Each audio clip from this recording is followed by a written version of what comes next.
लो, तुम यहाँ आओ। मैंने पूरा मोहल्ला छान मारा। यार, बाहुबली 2 की टिकट बुक करवा चुका हूँ। अरे यार, चल यार, मूवी देखने जाते हैं। नहीं यार, मन नहीं है। क्या बात है यार, चेहरा बड़ा उदास है। घर पे कोई बात हो गई क्या?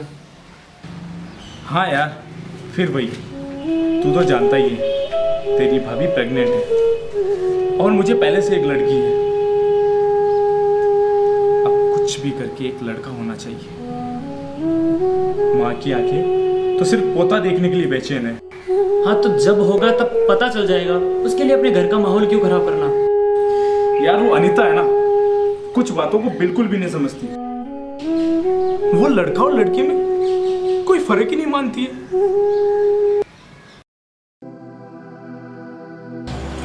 क्या बात है भाई, आज सुबह सुबह मिठाई किस खुशी में? शर्मा जी के घर से आई है। शर्मा जी के यहाँ से? हाँ। क्यों भाई, शर्मा जी की कोई लॉटरी वॉटरी लगी है क्या? हाँ, कुछ ऐसा ही समझ लीजिए। उनके घर लक्ष्मी आई है। लक्ष्मी मतलब? बेटी हुई है, बेटी। लेकिन शर्मा जी की तो एक बेटी पहले से है ना? तो क्या हुआ, दूसरी हुई तो? ये शर्मा जी भी है ना, पागल हो गए हैं। एक बेटी पहले से है और दूसरी की खुशी मना रहे हैं। लेकिन क्या हो, बेटा हो या बेटी, क्या फर्क पड़ता है? वो अपनी तो संतान है। पड़ता है। मुझे फर्क पड़ता है। मुझे वंश चलाने के लिए बेटा चाहिए, बेटी नहीं, समझी? पिछली बार तो मैं अपनी मां की उम्मीद तोड़ चुका हूं, लेकिन इस बार उन बूढ़ी आंखों का सपना मैं टूटने नहीं दूंगा। मेरी मां को सिर्फ पोता चाहिए, पोता, समझी? अब तू ही बता गोपाल, अनीता को मेरी नहीं तो कम से कम मां की भावनाओं को तो समझना चाहिए। लेकिन यार, मुझे नहीं लगता कि भाभी ने कुछ गलत कहा है। देख राज, जमाना बदल चुका है। आज लड़के और लड़की में कोई फर्क नहीं मानता। ये सब कहने सुनने की बातें हैं यार।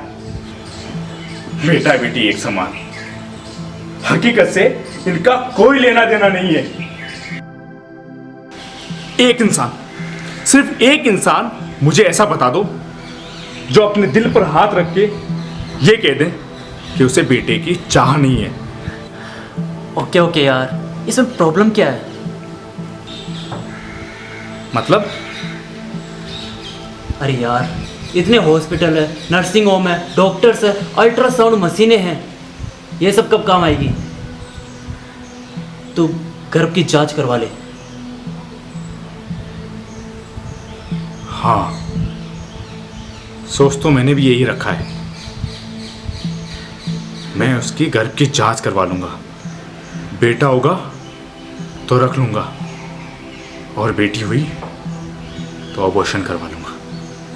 अरे यार, मूवी का तो टाइम हो गया। चल, चाय तो पिला दे। चल।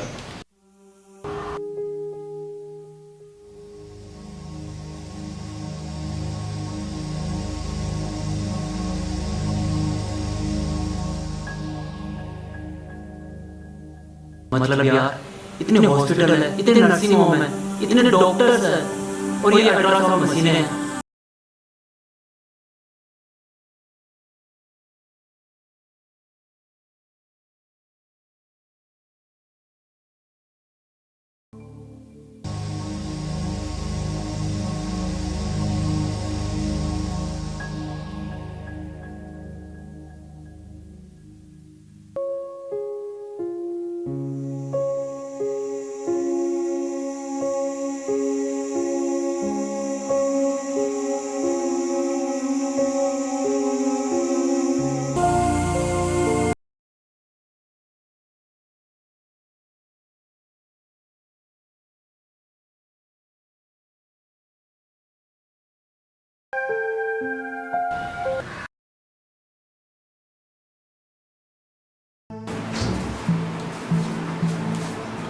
हाँ बोली, क्या बात करनी? थोड़ा पास है। मुझे इस बार ये कंफर्म करना था कि मैं बेटे का ही बाप बनूंगा। आप ये क्या बोल रहे हो? पागलों जैसी बात मत करो। अगर डॉक्टर साहब को बात पता चली तो मुसीबत आ जाएगी। और हमारे यहाँ सिर्फ गर्भ में बच्चे के स्वास्थ्य की जांच की जाती है, लिंग परीक्षण नहीं। अरे सत्यनारायण जी, मैं आपको इस काम के 10,000 रुपये दूंगा। अरे भाई साहब, पढ़े लिखे होके क्या गुआरों जैसी बात कर रहे हो? क्या पता है आपको ये कानूनी अपराध है? अरे भाई, अपनी ही औलाद के बारे में जानना कैसा कानूनी अपराध? हाँ ठीक है, मैं आपको 20,000 रुपये देता हूँ। आपको तो समझाना ही बेकार है। मुझे माफ करो, मैं ऐसे काम ही नहीं करता। अरे सुनिए सुनिए सत्यनारायण जी, एक काम करते हैं, हम आपको 30,000 रुपये देते हैं। आप तो मान जाइए। आप भी ना, ठीक है, आपका काम हो जाएगा, लेकिन किसी को पता नहीं चलना चाहिए। अरे विश्वास रखिए, किसी को पता नहीं चलेगा।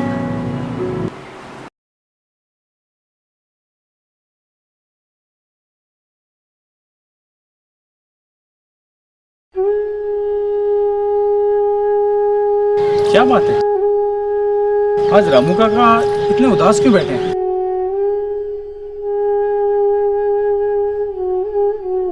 लग तो रहे हैं। चलो देखते हैं। काका, काका, हाँ?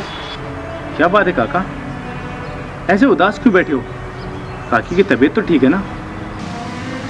काकी अपने दिन गिन रही है बेटा। बस कैसे जैसे ये जिंदगी का आखिरी पड़ाव है वो निकल जाए। ऐसा क्यों बोल रहे हो काका? और बोलने को रहा ही क्या है?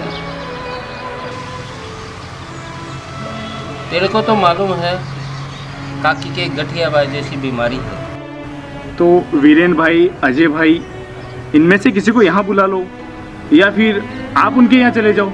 इसमें प्रॉब्लम क्या है? तुम्हें क्या लगता है मैंने कोशिश नहीं की कहने को तुम्हें 5 बेटों का बाप हूँ, लेकिन मेरा कोई नहीं है। लेकिन काका, आपने उनको पढ़ाया लिखाया है, उनका पालन पोषण किया है, अब उनका भी तो दायित्व है ना कि बुढ़ापे में वो आपकी सेवा करे। हाँ तो बेटा, कानून की कौन सी किताब में ये लिखा है कि जो कोई माँ बाप की सेवा नहीं करे तो उसको उम्र कैद या फांसी की सज़ा हो? और काका, ये तो उनकी नालायकी हुई ना। ये सिर्फ कह सकते हैं, करता कोई भी नहीं है। काका, हाँ,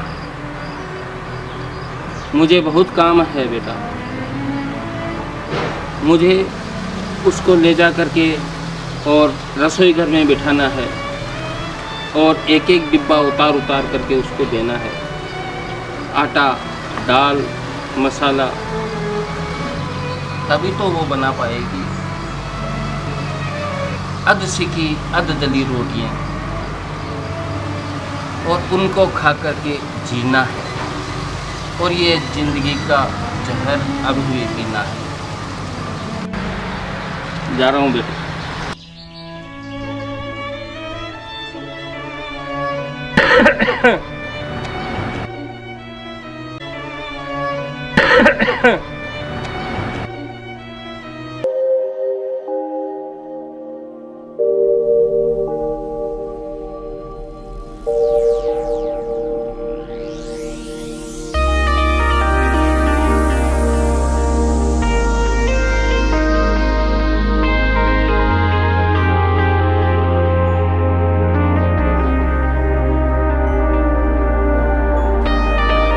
डॉक्टर साहिबा, ये मेरी वाइफ है, ये प्रेग्नेंट है।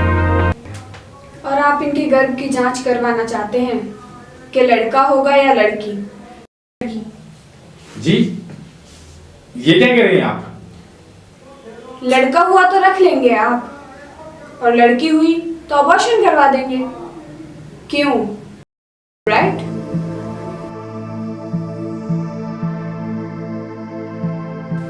आप शिव चरण गुरुजी के बेटे हैं ना?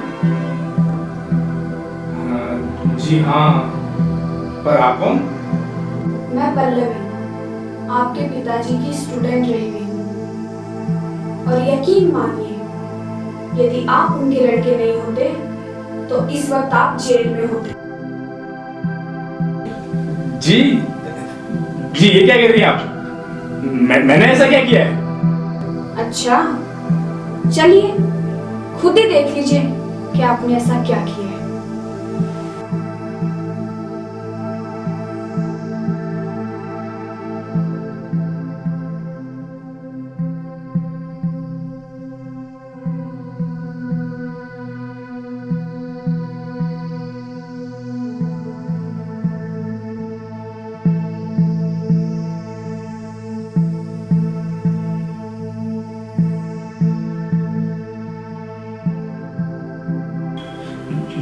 जी जी जी, वो मैं राज भैया, मुझे बड़ा अफसोस रहेगा कि मैं गुरुजी की शिष्या होकर भी उनके संस्कार नहीं भूली और आप उनके बेटे होकर भी कुछ नहीं सीख पाए। आप तो एक औरत है ना, फिर भी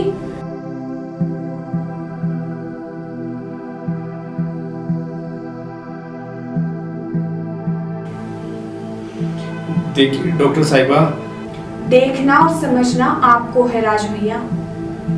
आपने अपनी सोच और समझ को इतना रूढ़िवादी कैसे बना लिया? इस सदी में रहकर कुछ तो सीखा होता। आप एक कन्या की हत्या करने जा रहे थे।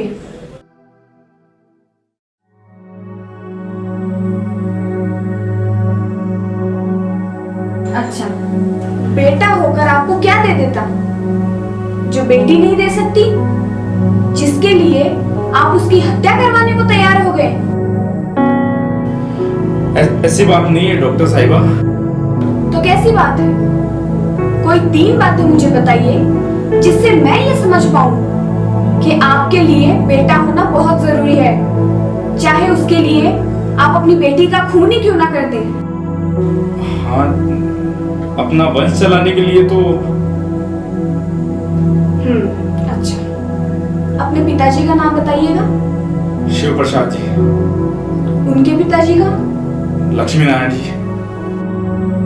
और उनके पिताजी का? राधेश्याम जी। और राधेश्याम जी के पिताजी का? जी जी, वो तो नहीं पता। Very good. किसका वंश चला रहे हैं आप जब आपको चंद लोगों के सिवा अपने पूर्वजों का नाम भी नहीं पता? और दूसरी बात, बुढ़ापे में सेवा। राज भैया, इस युग में आके आप ऐसी बातें करते हैं कि बेटे सेवा करेंगे और बेटी नहीं। ये तो सोचा होता कि सेवा बेटे नहीं बेटियां करती हैं, चाहे वो आपकी हो या किसी और की। क्यों, आपकी बहू किसी और की बेटी नहीं है?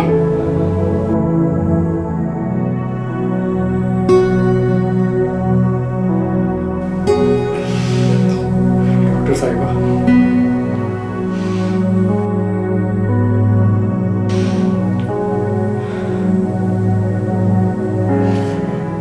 डॉक्टर साहिबा, मुझे माफ कर दीजिए। मैं बहुत बड़ा गुनाह करने जा रहा था। गुनाह ही नहीं, मैं महापाप करने जा रहा था।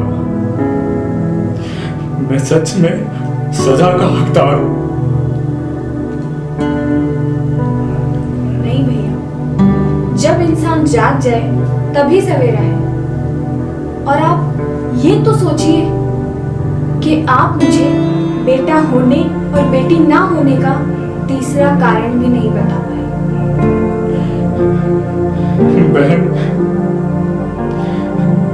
तुमने मुझे अपने खून से हाथ रंगने से बचा लिया।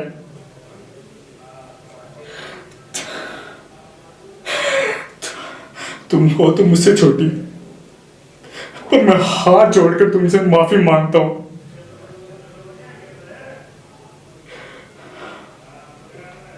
और हाँ,